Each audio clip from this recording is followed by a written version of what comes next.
Hey there everybody, I'm Mark Riley. I'm back with another how to draw a lesson, and I'm going to go ahead and just jump into it. This is a lesson on how to draw a realistic eye. I'm going in with my black Prismacolor to make the upper eyelid, and let me just say in general that if you want to draw a realistic eye or realistic anything, you really owe it to yourself to draw from life, or at least look at photo reference, which is what I did for preparation on this video. So the eye shape, fortunately, is very much the way we imagine it. You know, this sort of, I don't know, almost like seed shape, at least right along the edge of the eye itself. Of course, everyone knows that there's this sort of section here on the inside of each eye that comes out, and you know, different eyes have different sizes and shapes of this area over here. So you know, the reference that I looked at gave me this kind of a shape, but you may look at something different or look at your own eye and find that it's shaped differently. In any case, there seems to be maybe one or two little sections if you want to get hyper detailed over here in this area. Now that I've got that section done, I'm going to go ahead and get to the eye itself, and this, again, it's, you know, more or less a perfect circle. So if you don't trust your own circle drawing skills, you may want to trace around a quarter or something, who knows, to get that perfect shape. You know, I don't think there's anything really all that wrong with getting some help from you know, a ruler when you need a straight line, or you know, a cup or something when you need a perfect circle. Anyway, I've kind of got that section in place, and for the pupil, I'm thinking that it's about 1/4 or 1/5 the width of the iris. Again, a perfect circle to whatever degree you're able to do it.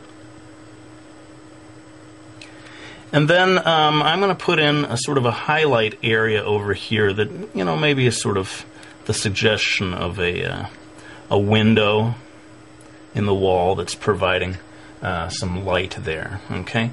Now I'm going to jump in and do the eyelashes. This is a female eye, and maybe someone who's wearing quite a bit of mascara, who knows.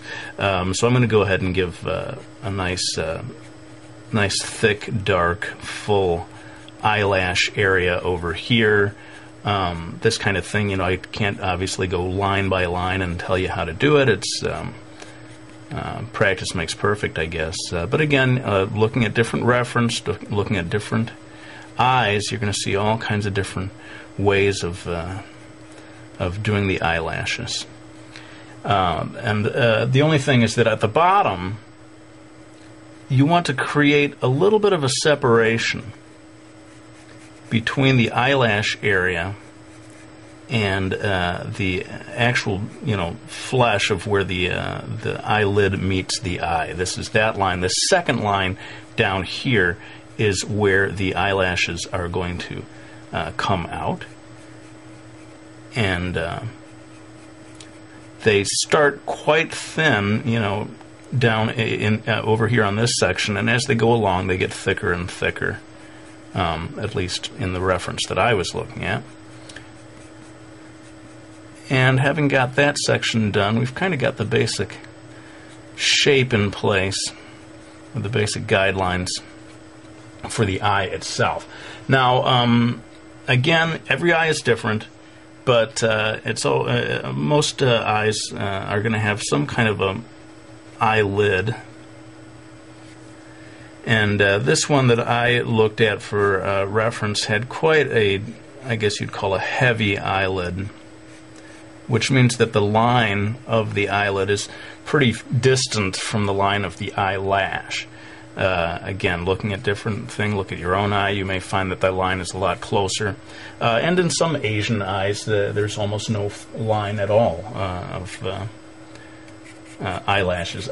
This is not so much a video about drawing the eyebrows, so forgive me, I'm just going to drop in really quickly a suggestion of an eyebrow here without talking about it too much. Now I'm going to zoom in right now to what I feel is the absolutely most important part of this lesson, and that is the iris. And I want you to really see the details of what I do here. So pardon me while I zoom in. Now, getting a good iris illustration done is the real key to making a super realistic, almost photorealist looking eye. And what I'm doing here, I'm going to do in real time just this section here, sort of roping off or showing the sections that I'm going to darken up and the sections that I'm going to leave light. Basically, this little area in here is going to stay relatively light, and the rest of this stuff is going to get darkened in. Now, I know people like a real-time video, and people don't like when I time-lapse, but seriously, this one I could spend a whole half hour just on the iris itself. So I'm going to time-lapse this part, but I'll come back to explain a little about the choices I made.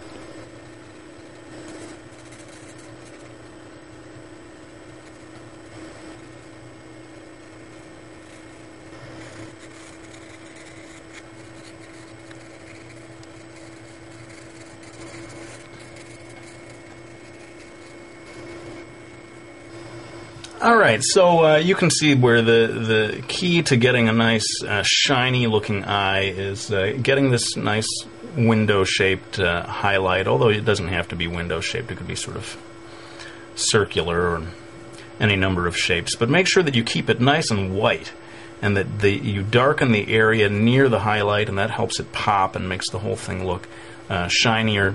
And you saw that I spent a fair amount of time adjusting the different shades here. There's a band area here near the pupil that's a certain thickness. There's a whitish area down here, and then again, in certain types of eyes, every eye is different, you get the very darkest band of color right around the very edge. I'm going to go ahead and jump in here and very quickly darken this area in of the eyelashes. Again, this is maybe a female eye, someone who's wearing quite a bit of mascara. And with that, we're starting to come into the home stretch on this video. And again, to keep things a reasonable length, I'm going to have to do some of this in time-lapse. But hopefully it won't be anything that you couldn't follow along with. Basically, I'm going to be adding shading to make the whole thing look a little more 3D. And again, I'll come back to explain a little bit about the choices I made.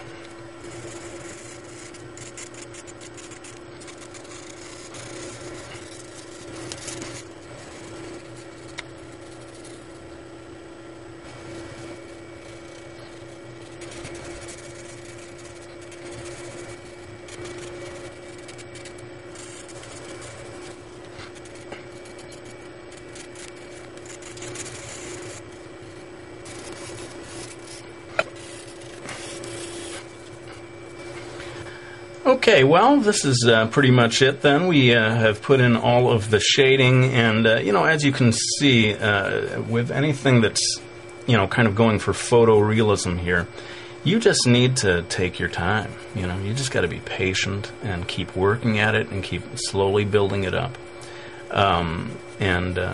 That's why I pretty much had to time-lapse through a lot of the stuff on this video. Those are the requirements of doing something truly realistic. And in many ways, if this is the kind of art style that you want to do, the most important thing that you need to learn is patience.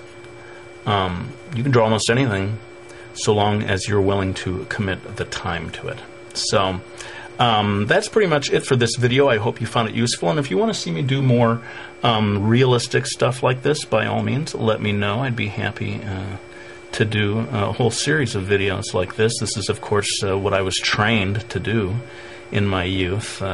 And if you are able to draw like this, I think it does help you to draw in any other style even better. Or to, just bring something extra to it, whether it's the manga style or even just a cartoony style. If you know how to draw this way, you're going to be able to draw in any style at a higher level. I think it's safe to say. Well, let's go ahead and put the pencil down. I hope you all enjoyed watching this video. I won't show the cover of the book, but I do want to thank people for buying my Miki Falls series or any of my books. I really do appreciate your support. It means so much, and it does allow me to keep doing these videos. Thanks for watching. I'll go ahead and end this one with my usual promise that I'm going to be back with another one real soon.